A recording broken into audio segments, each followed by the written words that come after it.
Hey guys, welcome to Herding Little Cows to the Glory of God. This video is Mark and I. Baby's scoring all around. This video is Mark and I and baby Elisha. And we just wanted to tell you something that we have coming up as a family that we do every year. Well, we try to do every year. And it's just a way that we try to get the gospel out to our community. So our town is in Maine, and we are a very old town for this area. And it was one of the first towns in the area. And we have the big 4th of July celebration is in our town. Yes. So people come. Our town is like 3,000, 2,000 I think people? it's like, yeah, 2,000 or 3,000 maybe. 2,000 or 3,000 people, and we can get up to like 10,000 people here for 4th of July. Yeah. So it's a really big deal in our town. And when we have lots of people gather in our town, we like to give out gospel tracts. Yeah. So for the 4th of July, our town has a parade. It then has a like behind the business block, which is where all the stores are. They have like bounce houses and things for sale and gifts and all Pie kinds of booths and gifts and all kinds the of stuff. onion ring things, the bloomin' onion things. And then at the end of the night, they and fried dough. And fried dough. And at the end of the night, they do fireworks. So it's from 7 a.m. until 11 p.m. There's people in our town. Yeah, it's busy. So we like to go to the parade as a family, and we usually just have conversations with the people around us. We talk about kids. We talk about. We had a really good conversation last year with this guy and his son that we were sitting next to, and then later on, sorry if the baby squeaks. Later on, a friend of ours who watches our channel came up, and it was her brother. We didn't even know we had a connection with that guy. So that was kind of cool. Sorry, it's a small town, like I say, 2,000 people, something like that. So anyway, we like to hand out tracts. And so Mark's going to show you some of the tracts we hand out. Here, this one was actually given to us. It's just kind of an eye catcher, but it's actually the Gospel of John. Like, it's the Gospel of John in ESV, perhaps? I don't have my glasses. It doesn't say. I mean, Anyhow, it probably says somewhere. It's a Gospel of John. I need to put my glasses on. It is a Gospel of John. It's done by Living Waters, which all of our tracts are Living Waters this time. We have done other tracts before, but this is what we have. This is NKJV. Okay. So anyway, we were given this by a friend that we were handing tracts out with. Yep. But it's the Gospel of John. It looks like $1 million bill. So it's kind of an eye catcher. It's pretty cool. Gets people's attention. Dropping things.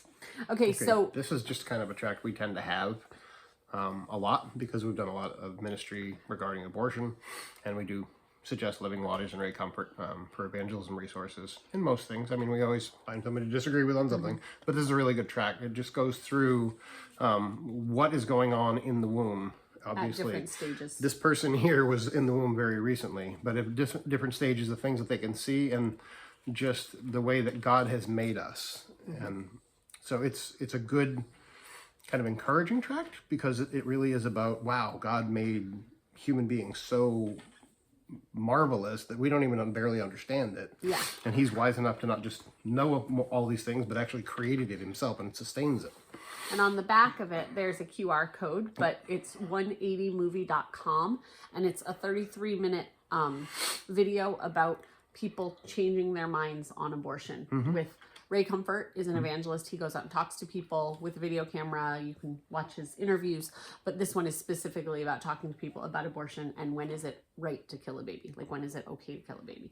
And he's a big encouragement as to how to approach difficult topics with people. I mean, Ray is very good at talking to people about hard topics. They've even made some short movies that you can find on livingwaters.com, I think, also, or at least on their YouTube page.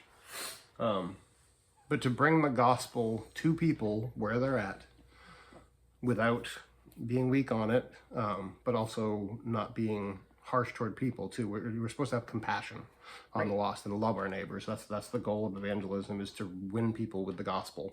And ultimately that's a work that God does, not us. So anyhow, I appreciate his approach in a lot of ways. So then the next one is I Found the Cure. This is again Living Waters. And they used to sell a shirt that went with this, but their shirts were all sold out. But it's I Found the Cure to Sin. Because the wages of sin is death. We should deserve death. How can we get out of that? And so this is just a very short gospel tract on the back of it. Yeah. Another little eye catcher. Like, it's amazing what people will grab. Yeah. And then this last one you got to show because I don't have 2 hands. Okay, so this one's an optical illusion. So it's just these 2 cards. And let's see if I can get them there. Yeah. So which one looks larger? And depending on if I have the camera in reverse or not. I believe it would be the blue one. If I do it this way, then it seems to be the red one, but in actual fact, they are the same size. And there's a little gospel message on the back that talks about how we can be easily deceived with our eyes, obviously. Right, and so our heart can be deceived. And so those tracts are to be given, like you do the little, hey, which one's bigger, to get someone's attention. You have a conversation with them, and then you hand them the 2 cards to take with them, and they can do it on someone else, but it's got the gospel tract that they can take. And we actually handed that out multiple years ago at, like, our town closes down, like, it doesn't close down, but Main Street is lined with like firefighters and stuff, so that people can easily cross the streets for Guarding at Halloween. crosswalks, lots of lights, lots of making sure people are safe that are walking around town. Yeah. So as a family, we don't do Halloween, but we have gone down to there before to hand out gospel tracts. And so we handed those out one year, and a dad came back a little while later, and he was like, my son hasn't gotten any candy because he keeps going to the door and doing this optical illusion on people and then walking away and not getting any candy. But we were able to give those out to a lot of people. Yeah. So the other thing that we do, because we will hand those, some of those tracts that will go out during the parade time. Right. Sometimes we'll let one of the older, or a couple of the older kids walk together and pass out some tracts along the route where we can see them. And this is a very small town where we know a lot of people. I know a lot of people are coming in, but this is like, people are lined, 5 deep on the sidewalk. So no matter kind of where you walk, you know somebody who's there. Totally. So anyway, we hand out some tracts at the parade, but most of our tracts get handed out shortly before the fireworks. We go down as a family and we stand at one of the main entrances where people come in for fireworks. And the kids like to hand out glow sticks. Yes. So we bought 400 of them to pass out. So which is what we do most years, 400. I think we did 800 one year, but that was crazy. So we pass out the glow sticks along with the tracts. So we're there talking to people. Some of these people we see every year because they walk through the same entrance every year. And we actually had an opportunity to talk to somebody who wasn't in like evangelism work, like out on the street work. He saw us out there one year. He had been there with his family. I knew his wife from school. And we were able to talk to him. He was like, wow, this is something I'd be really interested in getting involved in. And he talked to, like, we hooked him up with a friend of ours, and he now does that as, like, full-time work. So it's just neat how God has provided in that way that we've been able to encourage other Christians. Because as a family, we can't do a whole lot out on the street. This is one activity that we can do, but there's a lot we can't do together because of different issues. Like for the fireworks, we leave before the fireworks start getting shot off because the family can't handle those. But it's been neat how God has used it, and we've been able to go back and do it every year. And it's something the kids really look forward to. We have a couple other activities that come up later in the summer. One of them is Lobster Festival and Blues Festival are 2 concert things that happen. Well, the Blues Festival is a concert thing that happens in the next town. Right. That's a 2-day festival, North Atlantic Blues Festival in Rockland.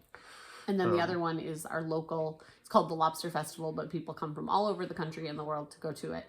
We sell a bunch of lobsters. Same venue in Rockland as the Blues Festival. But we stand outside and we hand out tracts. Yeah, and we just talk to people as they go by. Some years I've done some preaching, but I can't really do that much anymore. But we could go out and just pass out tracts and talk to people. Talk to people's dogs and whatever. We meet Christians along the way. We sing songs. Not at the Blues Festival. It's too loud.